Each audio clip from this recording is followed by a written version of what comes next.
कार्यों के ठेके लेने के बाद भी कार्य शुरू न करने वाले ठेकेदारों के खिलाफ नगर निगम जल्द ही कार्रवाई करने जा रही है। नगर निगम ने ऐसे 15 ठेकेदारों को नोटिस जारी किए हैं जिन्होंने टेंडर लेने के बावजूद विभिन्न निर्माण कार्य शुरू किए। कहा जा रहा है संतोषजनक जवाब न पाए जाने पर टेंडर रद्द हो सकते हैं। सोलन नगर निगम से विभिन्न कार्यों के ठेके लेने के बाद भी कार्य शुरू न करने वाले ठेकेदारों के खिलाफ नगर निगम जल्द ही कार्रवाई करने जा रहा है। सोलन नगर निगम ने शहर के 17 वार्डों में विभिन्न विकास कार्यों को करवाने के लिए टेंडर लगाए थे। इनमें कुछ स्थानों पर डंगों, रास्तों सहित अन्य निर्माण कार्य के टेंडर लगे थे, जिनके लिए विभिन्न ठेकेदारों ने आवेदन किया और कुछ को यह कार्य अलॉट भी हो गए। कार्य अलॉट होने के बाद भी कार्य शुरू नहीं हो पाए हैं। कार्य शुरू करने को लेकर नगर निगम ने पहले भी कुछ ठेकेदारों को नोटिस जारी किए थे, लेकिन नोटिस जारी होने के बाद भी यह कार्य शुरू नहीं हो पाए हैं। अब नगर निगम ने 15 ठेकेदारों को तीसरी बार कार्य शुरू करने को लेकर नोटिस जारी किए हैं। उन्हें नोटिस जारी करके तय समय में कार्य शुरू करने के लिए कहा गया है। बावजूद इसके कार्य शुरू न करने वाले ठेकेदारों के टेंडर रद्द कर दिए जाएंगे। नगर निगम मेयर राजीव कोंडा ने इसकी पुष्टि की है। उन्होंने बताया कि ऐसे 15 लोगों को नोटिस जारी किए गए हैं और उन्हें कार्य शुरू करने के लिए कहा गया है। बावजूद इसके कार्य न करने वाले ठेकेदारों के टेंडर रद्द किए जाएंगे। टेक्निकल कमेटी भी गठित की है, जिसमें हम जो डेवलपमेंट के वर्क्स हैं उनकी प्रॉपर रिपोर्टिंग की जाती है। जेईज और एसडीओ से संज्ञान लिया जाता है कि कितने वर्क हमने कितने टाइम में दिए हैं, अलॉट किए हैं और किस किन कामों पे काम नहीं हो रहा है। तो जिन कामों पर काम नहीं शुरू हुआ, जो टाइम बाउंड थे, टाइम उनका निकल गया, तो उन ठेकेदारों को उन कामों करने के लिए पहले हमने नोटिस जारी किया। उसके बाद सेकेंड नोटिस इशू किया है। अब थर्ड नोटिस 15 ठेकेदारों को हमने इसमें दिया है कि वो जल्द से जल्द इस कार्य को शुरू करें, अदरवाइज जो है उनको ब्लैक लिस्ट करने के लिए आगे मुहिम चलाई जाएगी। प्रदेश भर में संत शिरोमणि गुरु रविदास का 645वां प्रकाशोत्सव हर्षोल्लास के साथ मनाया जा रहा है। इसी कड़ी में नाहन में गुरु रविदास सभा द्वारा कार्यक्रम आयोजित किया गया, जिसकी अध्यक्षता पूर्व विधानसभा अध्यक्ष और नाहन के विधायक डॉक्टर राजीव बिंदल ने की। आज माघ मास की पूर्णिमा हमारे देश के लिए, दुनिया के लिए अत्यंत महत्वपूर्ण पूर्णिमा, जब संत शिरोमणि गुरु रविदास जी महाराज प्रकट हुए, जिन्होंने संपूर्ण धर्म का ज्ञान दिया। भारत के अंदर अनेक समुदाय जो विभिन्न प्रकार से त्रस्त थे, उन त्रस्त समुदाय को कल्याण का मार्ग बताया और भारतीय धर्म, भारतीय संस्कृति, भारतीय मान्यताओं के साथ पूरे देश की एकात्मता के लिए कार्य किया। संत शिरोमणि गुरु रविदास जी महाराज भगवान की एक विशिष्ट कृति रहे और एक अवतार के रूप में सारे भारत में भ्रमण करके हिंदू धर्म को पुनः जागृत करते हुए सारे समाज के अंदर जाति प्रथा और उसकी कुरीतियों को समाप्त करने के लिए एक शक्ति का सृजन किया। उधर छोटी काशी मंडी में भी गुरु रविदास का 645वां प्रकाशोत्सव बड़े हर्षोल्लास और आस्था पूर्वक मनाया गया।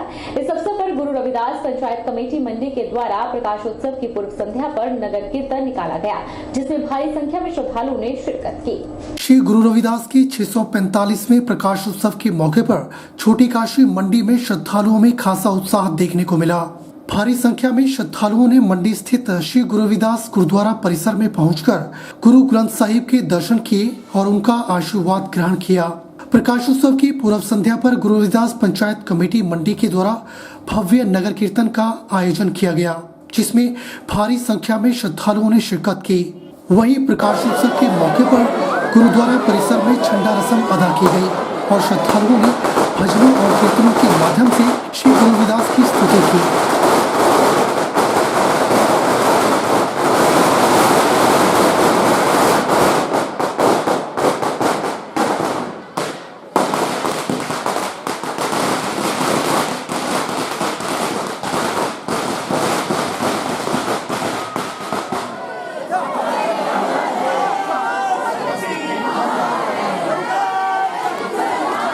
गुरु रविदास पंचायत कमेटी मंडी के प्रधान इंदरराज इंदू ने बताया कि श्री गुरु रविदास की 645वें प्रकाश उत्सव के मौके पर भव्य नगर कीर्तन व झंडा रस्म अदा की गई और इस मौके पर भारी संख्या में श्रद्धालुओं ने गुरुद्वारा पहुंचकर गुरु ग्रंथ साहिब के दर्शन किए और उनका आशीर्वाद ग्रहण किया। 645वीं श्री गुरु रविदास जयंती उत्सव की समस्त विश्ववासियों को हार्दिक बधाई व शुभकामनाएं। 2 दिवसीय इस उत्सव में कल जो है पूरे शहर के अंदर झांकियाँ व गुरु ग्रंथ साहिब जी की नगर कीर्तन निकाला गया, जिसमें हज़ारों की तादाद में लोगों ने, श्रद्धालुओं ने हिस्सा लिया, आशीर्वाद दिया। उसके बाद शाम को आकर कल ही रागियों द्वारा, पाठियों द्वारा गुरुवाणी का प्रचार किया गया, जिसे श्रद्धालुओं ने ग्रहण किया। उसके बाद आज के दिन ठीक 12:05 पर झंडा रस्म अदा की गई, जो कि एक हमारी पुरानी रीत है। झंडा साहिब को लहराया जाता है, जिससे जो है जन्म दिवस मनाया जाता है। तो आज वो झंडा रस्म हमने अदा की और अब भंडारे का आयोजन जो है समस्त लोगों के सहयोग से, श्रद्धालुओं के सहयोग से यहाँ पे पंचायत कमेटी द्वारा किया गया है। इस पावन उत्सव बेला पर जो भी सरकार के जो दिशा निर्देश थे कोविड-19 के तहत हम लोगों ने उसका अच्छी तरह से पालन किया है और जो सरकार के दिशा निर्देश थे उसी के तहत हम लोगों ने ये जयंती का आयोजन किया है। इसके लिए तमाम संस्थाओं का सहयोग, मोहल्ला निवासियों का सहयोग और मंडी निवासियों का सहयोग के लिए मैं तहे दिल से शुक्रगुजार हूँ, धन्यवाद करना चाहता हूँ। तमाम पत्रकार बंधुओं का, इलेक्ट्रॉनिक्स मीडिया का, प्रिंट मीडिया का, वो अन्य संस्थाओं का जिन्होंने इस आयोजन को सफल बनाने में हमारा सहयोग किया। इंदौरा के विभिन्न गांव में निजी ठेकेदारों द्वारा जल जीवन मिशन के तहत पानी की पाइपें बिछाई जा रही है और कुछ हद तक यह कार्य पूर्ण भी हो चुके हैं। पाइपलाइनें बिछाने वाले अधिकतर निजी ठेकेदारों द्वारा विभाग के नियमों और आदेशों को दरकिनार करके और राजनीति में अच्छी पकड़ होने का रोप दिखाकर हर जगह पाइपलाइनें बिछाने का घटिया कार्य किया जा रहा है। इंदौरा में विभिन्न गांव में निजी ठेकेदारों द्वारा जल जीवन मिशन के तहत पानी की पाइपें बिछाई जा रही हैं और कुछ हद तक यह कार्य पूर्ण भी हो चुके हैं, लेकिन राजनीति का रूप दिखाकर नियमों के विपरीत ठेकेदार काम कर रहे हैं। अधिकतर पाइपलाइन को जमीन पर दबाने के बजाय जमीन के ऊपर ही बिछाकर और विभाग की मिलीभगत कर अपने कामों की पेमेंट ले चुके हैं। ताजा मामला उपमंडल इंदौरा के अधीन पड़ते धरवाल से समाल संपर्क मार्ग पर देखने को मिला। इस रोड पर ठेकेदारों ने नाम मात्र ही खुदाई कर पाइप को सड़क के ऊपर ही बिछा दिया। स्थानीय लोगों का कहना है कि सरकार द्वारा जल शक्ति मिशन के तहत लोगों को स्वच्छ पानी पहुंचाने के लिए करोड़ों रुपए खर्च किए जा रहे हैं, लेकिन ठेकेदार इन रुपयों की मलाई खाने में जुटे हुए हैं और सही ढंग से काम नहीं कर रहे। लोगों का कहना है कि जल शक्ति विभाग के अधिकारी और ठेकेदार आंखें मूंद कर बैठे हुए हैं, जनता के टैक्स की गुढ़ी कमाई को लूटने में लगे हुए हैं। इस ठेकेदार को कई बार पाइपलाइन सही ढंग से बिछाने के लिए बोला गया, लेकिन ठेकेदार ने अपनी मनमानी करते हुए सड़क पर ही लाइन बिछा दी। वहीं जब इस संदर्भ में अधिशासी अभियंता जल शक्ति विभाग इंदौरा से बात की गई तो उन्होंने कहा कि वे अपने अधिकारी की ड्यूटी लगा रहे हैं। अगर इनमें अनियमितता पाई गई है तो ठेकेदार के खिलाफ कानूनी कार्रवाई की जाएगी। तो ये एक्चुअली इंदपुर में काफ़ी पाइपलाइन का वर्क हुआ है पिछले 6 महीने में। मैं इसको वेरीफाई करता हूँ, एसडीओ को अभी तुरंत आदेश दे देता हूँ कि खुद मौके पे जाके इसको देखें और जो भी इसमें कमी रह गई है, जिस भी ठेकेदार ने ये काम करना है या किया है, इससे तुरंत 3-4 दिनों में इसको ठीक कराएं और उसकी रिपोर्ट यहाँ मांगी जाएगी। सरकार और प्रशासन की नाकामी से गांव जमींदोज होने के कगार पर है। चंबा जिला के अंतर्गत आने वाले ग्राम पंचायत कलेहल के कलेरा गांव में नीचे से जमीन धंसने लगी है, जिसके चलते गांव को खतरा पैदा हो गया है। इस जमीन के धंसने से गांव में बड़ी बड़ी दरारें पड़ गई है, लेकिन इसकी और किसी का ध्यान नहीं है।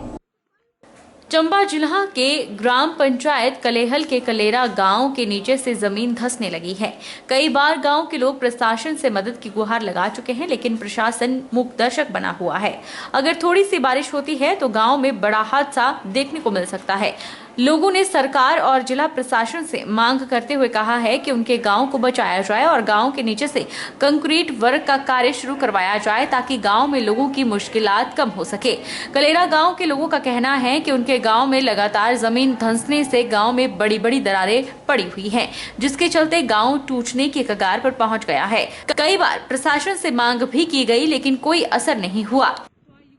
सर, यहाँ पर लैंडस्लाइड की वजह से घर में क्रैक आ चुके हैं, जिसकी वजह से यहाँ पर करीब 30 से 40 लोग रहते हैं और 2 से 3 या 4 घर है यहाँ पर, और लोगों को काफ़ी दिक्कत हो रही है क्योंकि घरों में क्रैक पड़ चुके हैं। जितनी भी ज़मीन है वो पूरी नीचे धंसती जा रही है और बारिश की वजह से लैंडस्लाइड जो है वो बढ़ता ही जा रहा है, जिसके कारण यहाँ पर रहने वाले लोगों को काफ़ी खतरा है।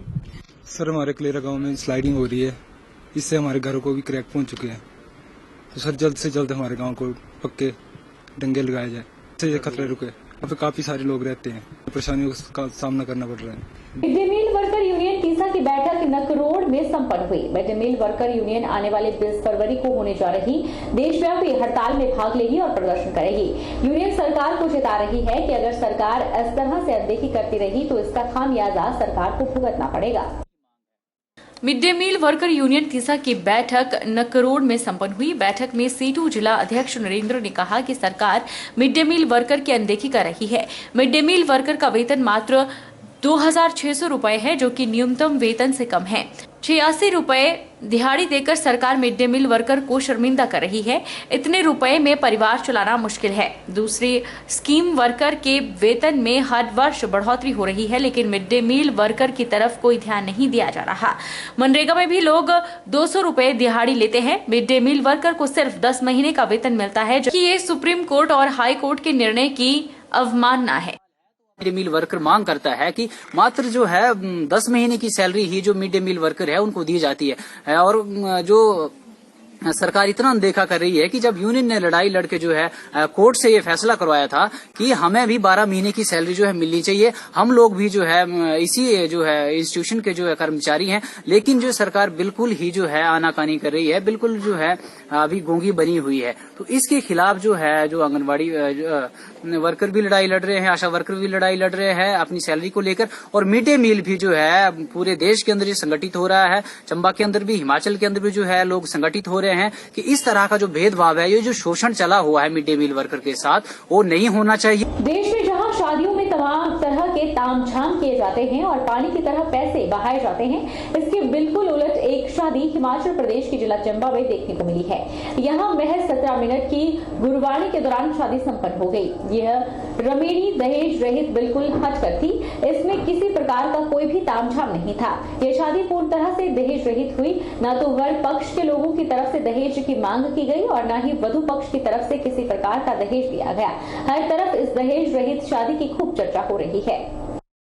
वक्त चला है एक छोटे से ब्रेक का। ब्रेक के बाद फॉर लौटेंगे।